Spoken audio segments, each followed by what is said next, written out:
Es esta la historia de un viaje largo, tanto por su duración como por su recorrido. Es esta la historia del último viaje que hizo un rey aragonés por tierras castellanas.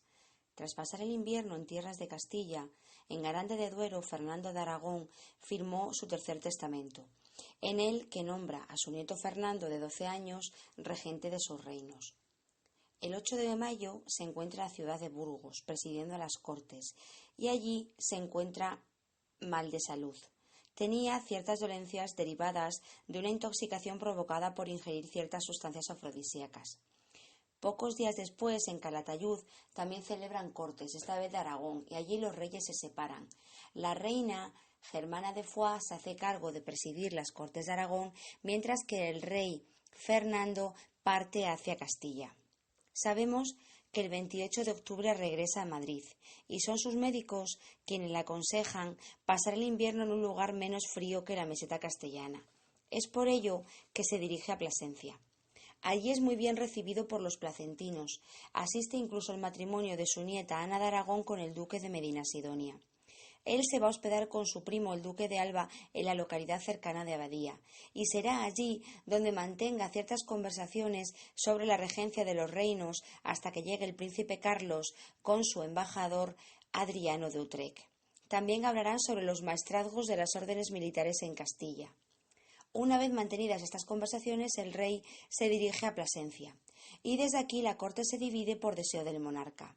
La mayor parte irá directamente a Guadalupe, atravesando las Villuercas, un camino arduo y difícil. Aquí se encuentran en este séquito Adriano de Utrecht, el embajador de Carlos, y su nieto, el infante don Fernando. En otro grupo más pequeño seguirá una ruta algo más larga, pero más fácil pasando por Trujillo, acompañando al rey.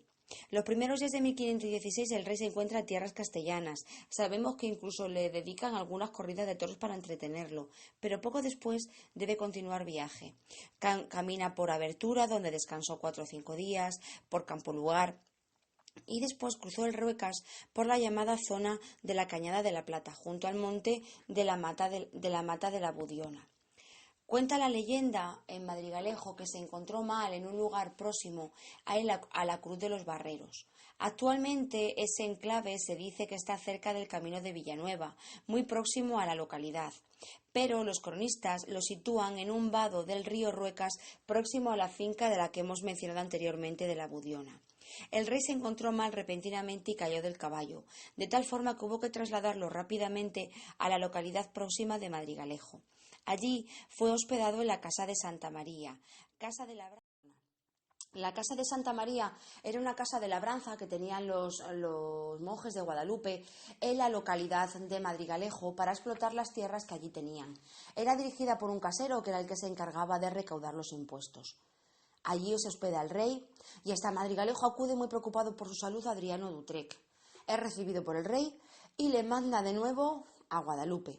También llega la reina Germana de Foix, alarmada por el estado de salud de su esposo. El rey, que se ve aquejado de sus males, manda llamar a sus consejeros, 3 extremeños, el Lorenzo Galíndez de Carvajal y los licenciados Vargas y Zapata. A ellos les pregunta sobre el testamento y los 3 le dicen que debe primar el derecho de primogenitura, en el que deje los reinos a su nieto Carlos, para que evite enfrentamientos a su muerte entre 2 facciones, los que están a favor de los castellanos y otros que están a favor de su hijo ilegítimo Alfonso de Aragón.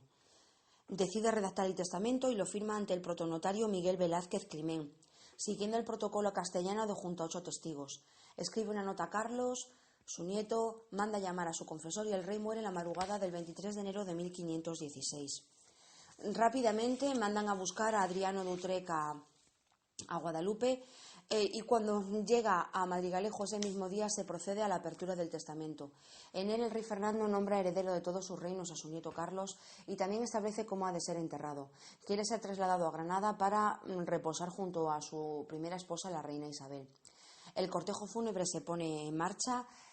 Antes de llegar a Córdoba, en Hinojosa, es cambiado de ataúd y allí al cortejo se adhieren ciertos altos cargos partidarios del monarca. El cortejo llega el 6 de febrero a Granada, donde es enterrado de forma provisional en el monasterio de San Francisco hasta su traslado definitivo a la capilla de la catedral.